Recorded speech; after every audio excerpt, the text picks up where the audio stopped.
buenos días tengan todos ustedes. Bienvenidos a este nuevo podcast de la semana. Hoy miércoles 23 de febrero, iniciando con un tema, el cual es la literatura del México antiguo hasta el presente. Con un invitado muy especial, nos acompaña el licenciado en Educación de Historia, el señor Eduardo Polanco. Muy buenos días, licenciado. Muy buenos días y muchas gracias. Como siempre, es muy grata la invitación a este podcast. Hoy nos toca un tema muy complejo y muy amplio como lo es la literatura mexicana, que nos ha dado autores tan emblemáticos como Sor Juana Inés de la Cruz y el mismo Octavio Paz. Ahora bien, vamos a centrarnos un poquito en la definición de qué es la literatura. ¿Sí nos podría aportar algo, licenciado? Claro, para entrar un poquito más en contexto y generalizar, la literatura es una manifestación artística basada en el uso de la palabra y del lenguaje. Estos puede ser el escrito y el oral. Asimismo, es el nombre que se le da a la materia académica que algunos de nosotros hemos tomado. Y además es el nombre de la teoría que estudia las obras literarias. Es correcto, pues se sabe que la literatura es el arte que utiliza como instrumento la palabra. También hace referencia al conjunto de producciones literarias de una nación, de una época o incluso de un género. Pasando al siguiente tema, iniciaremos un poquito con la historia de la literatura. Iremos pasando desde el siglo XVI hasta el siglo XIX, siglo XX. ¿Empezamos, licenciado? Sí, anteriormente el término literatura no existía como tal. Cualquier obra escrita era conocida como poesía o elocuencia. No es hasta el siglo XVIII que comenzó a hacerse el uso de la palabra literatura. Sin embargo, esta no fue tan conocida y no tenía tanto sentido hasta el siglo XIX. Ya en este siglo toma más fuerza y es como se le conoce en la actualidad. Es correcto, pues la literatura de México es una de las más prolíficas de la lengua española. Sus antecedentes se remontan a las culturas indígenas de los pueblos mesoamericanos. A pesar de que los pueblos de Mesoamérica desarrollaron sistemas de escritura, estos no fueron empleados para conservar su literatura. La mayor parte de los mitos y obras literarias de los pueblos se transmitieron de forma oral. Se sabe que los novicios de los sacerdotes mexicas tenían que memorizar obras líricas y de la mitología de su pueblo. Ahora bien, iniciemos con el siglo XV, ¿le parece? Sí, bien, durante este siglo y el siglo XVI, la literatura estuvo vinculada principalmente con el momento histórico de la conquista, particularmente en las cartas y las crónicas de esta época. Se puede decir que los autores se basaron en los acontecimientos que se estaban dando en el país para escribir e inspirarse en las obras que escribían. Y ya entrando en el siglo XVII, en este periodo se fortaleció el arte barroco. Muchos de los autores conocidos del siglo incursieron en el terreno de los juegos literarios con obras como anagramas, emblemas, laberintos, y hubo autores notables en la poesía, la lírica, la narrativa y la dramatúrgica. También se escribieron sonetos, decmia, octava real, romance, epígrama, glosas, centón y muchos más.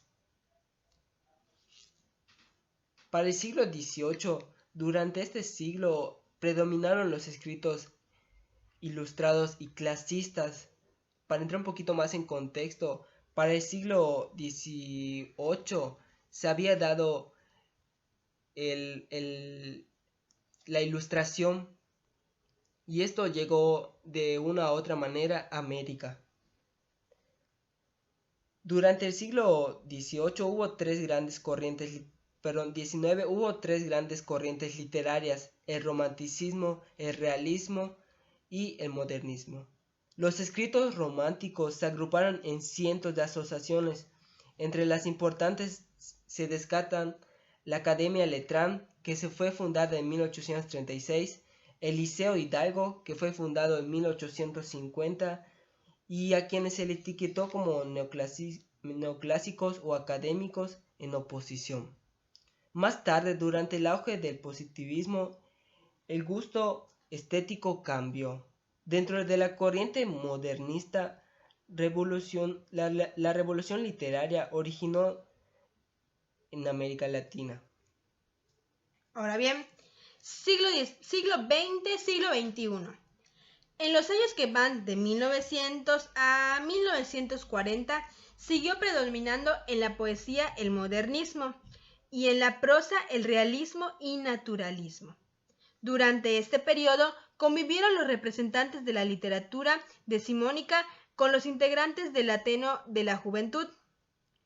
De 1915 a 1930 hubo tres corrientes principales: el estridentismo, una renovación estilística que incorporaba influencias de las vanguardias europeas; otra formada por un grupo de escritores que retomaban temas coloniales; y otra formada por los escritores que comenzaron a publicar las llamadas novelas de la Revolución.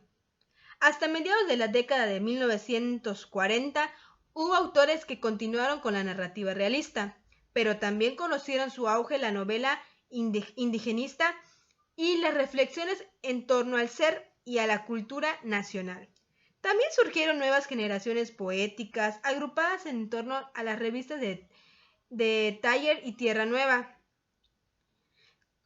Ya con la aplicación del Al filo del agua de Agustín Yáñez en 1947, comenzó lo que llamamos la novela mexicana contemporánea, que incorporó técnicas entonces novedosas, influencias de escritores estadounidenses e influencias europeas.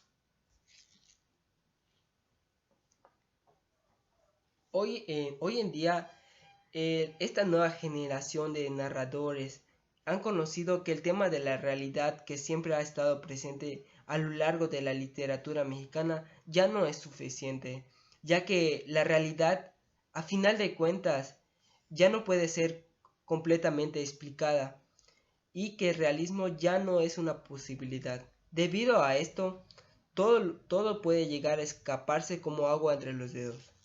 Por lo tanto, la literatura mexicana actual se ha dado cuenta que no puede seguir siendo recipiente de totalidades y que su mejor herramienta sigue siendo la imaginación, la cual ha entrado en juego para llenar todos de estos espacios vacíos en las experiencias que no se han podido explicar. Bien, si comparamos un poquito la literatura antigua y la literatura moderna, licenciado, se podría decir que la literatura antigua es un conjunto de obras literarias escritas entre la invención de la literatura y el siglo V o el comienzo de la Edad Media. También la invención de la escritura, la capacidad de constancia de enunciados lógicos o numéricos por escrito, sea cual sea el soporte, no marca el comienzo de la literatura. A diferencia de la literatura moderna, que está iniciada en Italia y propagada después por toda Europa, se caracterizó por el auge de los artes y la importancia central que tomó el hombre. Hay que destacar la invención de la imprenta en el siglo XV, que trae con ella una democratización de la literatura, acercándola por fin al pueblo. Pues no sé, licenciado, pero hasta la fecha no ha habido otra generación que lo supera en talento y productividad.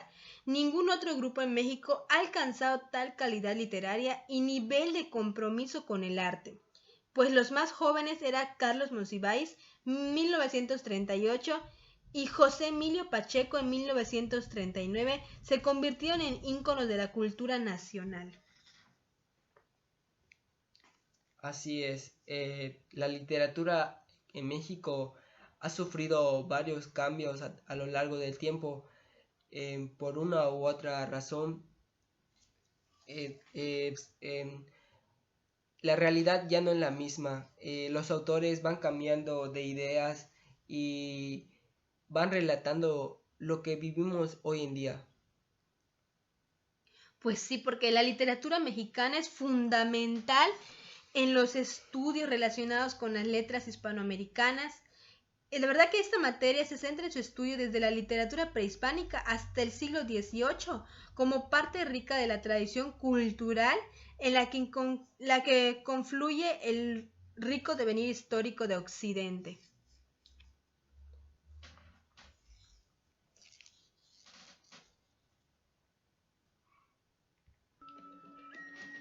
Ahora vamos a irnos a un corte rápidamente y regresamos con más información acerca de la literatura del México antiguo hasta nuestro presente. Corte y regresamos.